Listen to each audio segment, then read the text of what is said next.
was in the Dark Knight. He was the bank manager who gets shot by the Joker in the leg. And has Paul Newman's wife, Joanne Woodward.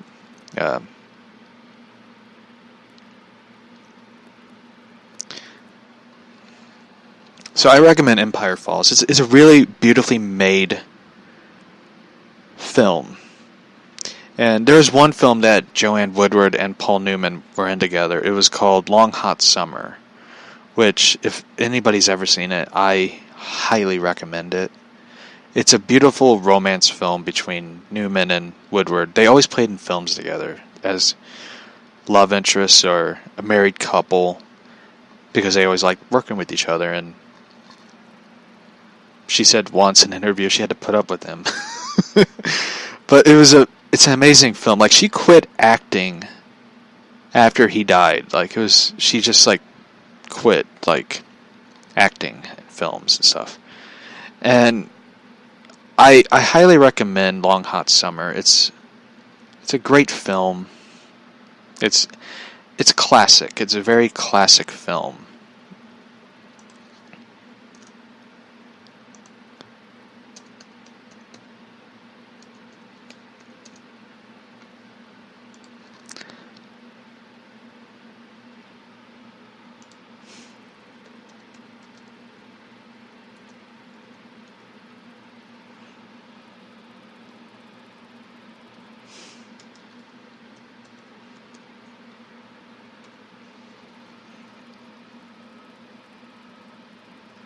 The Long Hot Summer.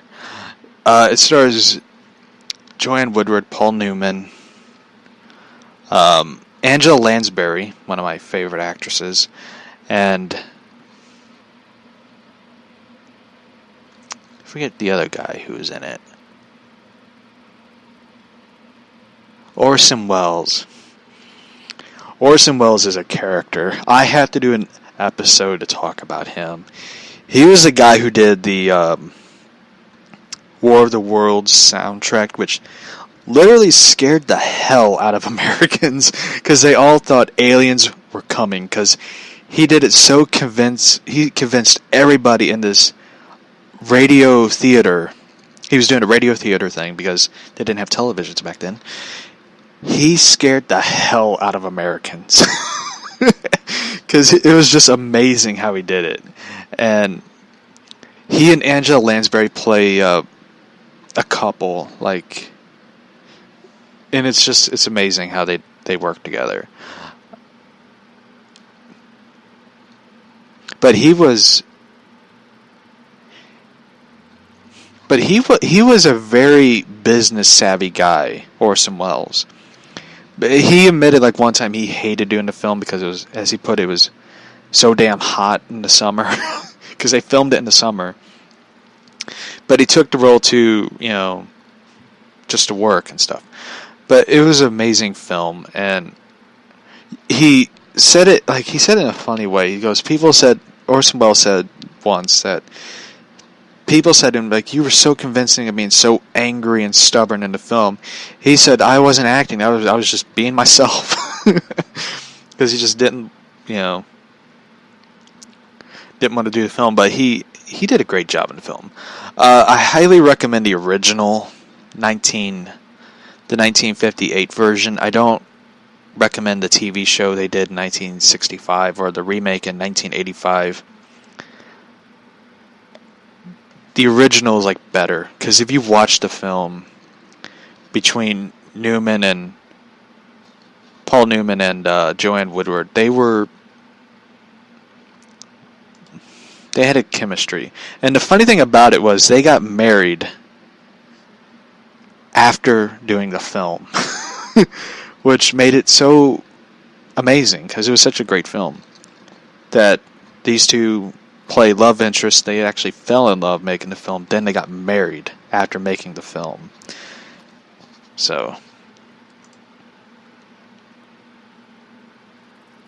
I recommend The Long Hot Summer. So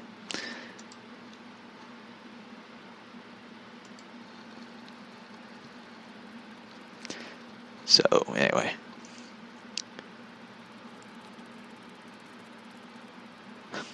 Oh, this is an interesting one. This is an interesting question. Do you like Murder, She Wrote? I do love Murder, She Wrote. I don't know if anybody's ever seen it. Angela Lansbury, who's like one of my favorite actresses, played in the show called Murder, She Wrote. I love that show. I remember when they talked about doing a remake of the show, I was just so angry about it. Like, that show is like a national treasure. Because it reminds me of like if Nancy Drew got older and started writing books, this would happen. I love the one episode, I think it's called Murder on the Bus, where J.B. Fletcher, played by Jessica Fletcher, or J.B. Fletcher, plays J.B. Fletcher and the sheriff, which was played by Tom Bosley. He, of course, he left to do, I forget what, it's not Father Brown, it was like the American version, which wasn't really good. I mean, I would take it back, there were some good episodes, but it wasn't really good as Father Brown. But they go on a bus, because the police car broke down. So they go on a bus, and they ride with everybody. One of the actresses who's in it is the Exorcist girl, Linda Blair. So they go on this bus, and they ride together on the bus, and they go to a diner, a pit stop. They all get off the bus, and one passenger didn't. And they're like, they're in the diner, like, why hasn't he gone off the bus yet? I don't know. He's probably sleeping. Go check on him. And they check on him. He's dead. He was murdered. And one of the suspects is in the diner. It's basically like a Agatha Christie episode. It was really good. That's what I loved about it. I also love the Confessions of Cabot Cove. Or this writer writes a book about the whole town and the secrets and who's having an affair, and everybody in the town goes berserk. And there's like one moment I love in that episode. It's Fletcher it's Fletcher riding her bike, and she sees her friend Sam, who's the town doctor. And he's doing his exercise jogging in the neighborhood. She stops to chat with him. The funniest thing about this is how a movie buff I am. A movie buff, yeah, I am. They are on the same neighborhood that they did the movie The Burbs. Because the two houses in the background behind them, I recognized. And I was like, that's Ray's house, and that's the one guy's house who who helps Ray blow up the Coplex's house. I just was like, wow. But also the fun fact is that is the same neighborhood that they did The Ghost and Mr. Chicken and The Monsters and... Yeah, that was they also end up doing Desperate Housewives, which who the fuck cares? So that's how I know the episodes of. That's how well I know the Universal Studios, which you could do a tour of. You could actually go through a tour of the neighborhood where they filmed all that. And I was just like, oh, that'd be so awesome just to go there and look around. They had the Flintstone mobile, by the way, there. I don't know why, but I love the Flintstones, by the way. I never got to see... The one thing I never got to see was the crossover between Murder, She Wrote and Magnum P.I. I never got to see it. I never got to see the crossover between Tom Selleck and Angela Lansbury and Murder, She Wrote, Magnum P.I. thing. I never got to see it. Maybe one day I will. I don't know. But it was really interesting, So, anyway, I'm going to do the wrap-up of the show pretty soon, which was a lot of fun to talk about. I got to kind of talk about things and rant a bit, so it was really cool. Anyway, yeah. I really love The Murder, She Wrote. I know they're doing a new Nancy Drew thing, which... It's kind of weird, though. They did like a Nancy Drew film with the actress who was in It.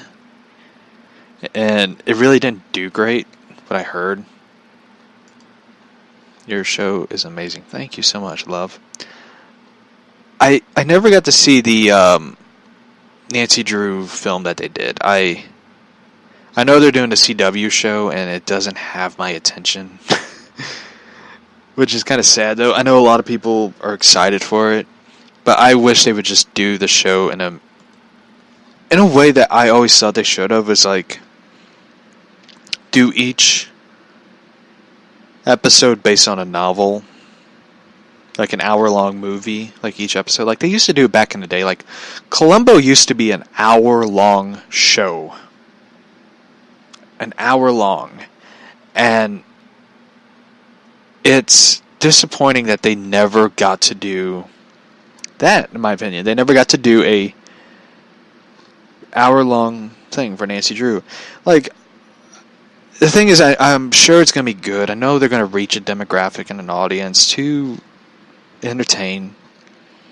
But I always just thought, like, I always wanted to see, like, Treasure in the Royal Tower be made into a live action show.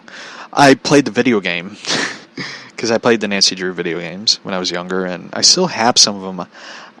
One day I gotta do like a playthrough of it, just for fun, on the show one day, or probably on YouTube. Who knows? I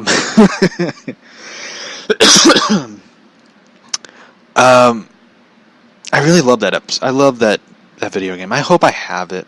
There was also the one which was the Haunted Carousel, where you play as Nancy, who investigates this haunted theme park in the carousel and try to figure out who's the person behind it. And it's an amazing video game. So if you never played the Nancy Drew ones, same thing. I highly recommend it. They're entertaining. They challenge your mind, basically, to solve puzzles and riddles and all these things. The TV show, the look of it looks more like what they're doing with Riverdale, like the teen drama thing, which kind of bugs me. I seen Riverdale. I seen like the one season that they did. I forget which season they did. I got to see it. It was like the whole cult thing, like of Riverdale. I think it was the second season or third season. I forget. I think it was the second season, and it was pretty fucked up. It was a pretty fucked up thing, and it looked pretty good. Like I never got to see season 3. I know Luke Perry died, and Skeet Ulrich, of course, joined, which made me laugh. I'm thinking like, oh shit, if someone's named Cindy, they are done. So I never got to see like I never got to see like the entire first season and stuff. So I know they had like Josie McCoy, who was like the lead singer of Josie and the Pussycats, which kind of made me laugh because it made me think of that movie, that Josie's and the Pussycat movie, because that was such a shitty film. It like came out like when they were doing the whole damn Spice Girls thing. It just made me laugh. So I gotta talk about that film. That was like a really bad fucking film, Spice Girls. So anyway, I read they're like doing the spinoff of Archie, which is going to be Katie Keene. Okay, whatever. Musical comedy. Oh shit. So anyway, I gotta talk about the Archie and stuff. I did get to read like